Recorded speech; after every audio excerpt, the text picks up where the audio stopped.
Madam They Chair. the BIR apparently complied with the subpoena by bringing to us the sealed box. But because of that issue of confidentiality, we cannot open the box. Nulit ko po, Madam Chair, na hindi dapat talaga natin ilabas yung ITR ni Attorney Manscarpio dito sa hearing natin ngayon. Madam Chair. May I ask first the BIR Commissioner, if indeed the Justice Committee has no authority to open this box, then when will be the right time to see the contents of this box? Actually, Madam Chair, when we submitted the documents subject of the subpoena to the House Committee on Justice, we are very much aware as well of the requirement that the same should be in aid of legislation. And Louder, our Commissioner, premise- please. And our premise, when we submitted the documents, is that the proceedings of the committee is also in aid of legislation, given the plenary power of Congress to legislate. This is just my opinion, Madam Chair. Whatever that may be discussed here could possibly the basis of a possible amendment of, for example, the Bank Secrecy Law or of the tax code itself.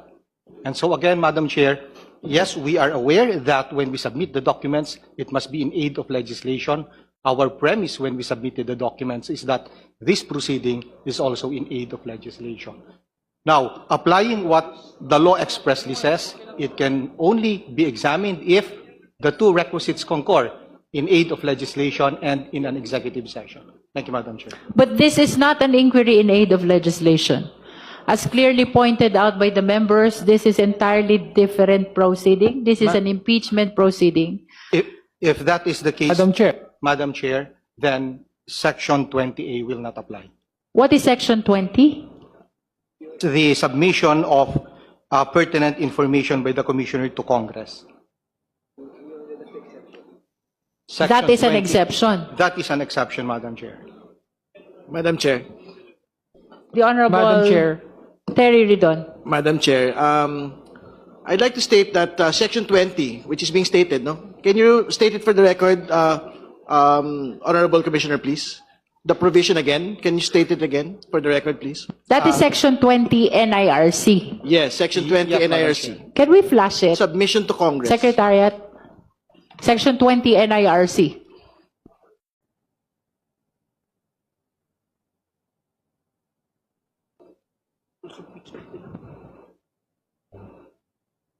Please read it for the record, please. Restate it again, please. Yeah. Madam Section Chair. 20, letter A, submission of pertinent information to Congress.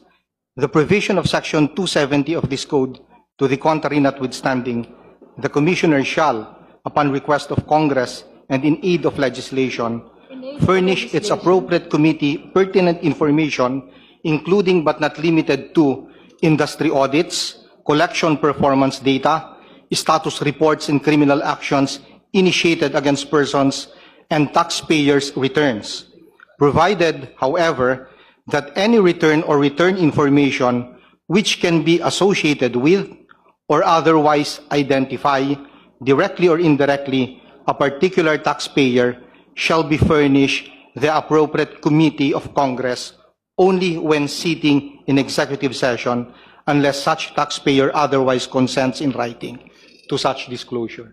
Thank you for restating the provision. I'd like to state for the record that the subpoena given to the BIR, Madam Chair, is not a request. It is part of a compulsory process in which the BIR had complied. So my question to BIR is whether or not this particular provision actually applies to this particular submission to the impeachment proceeding. Because we are not requesting anything from the Commission. We are requiring, under compulsory processes of impeachment rules, for the BIR to actually submit these documents of the Vice President, of Attorney Carpio, and their firms to Congress. And second point, to be clear, when the commission actually submits it to Congress, the penalty is not on members of Congress, no? The penalty is on BIR officers, employees, no? When they make a divulgence. Is that correct? So in the event that the documents are actually submitted and ultimately unsealed by this committee during impeachment proceedings, what criminal offense actually exists on a BIR officials when the persons that will actually unseal and look into the documents will not be the BIR. It will be the members of this committee. Madam Chair. I find it strange, really, no? Madam Chair. Parang you are so near yet you're so far. Madam Chair. The BIR apparently complied with the subpoena by bringing to us the sealed box. But because of that issue of confidentiality, we cannot open the box. Madam Chair.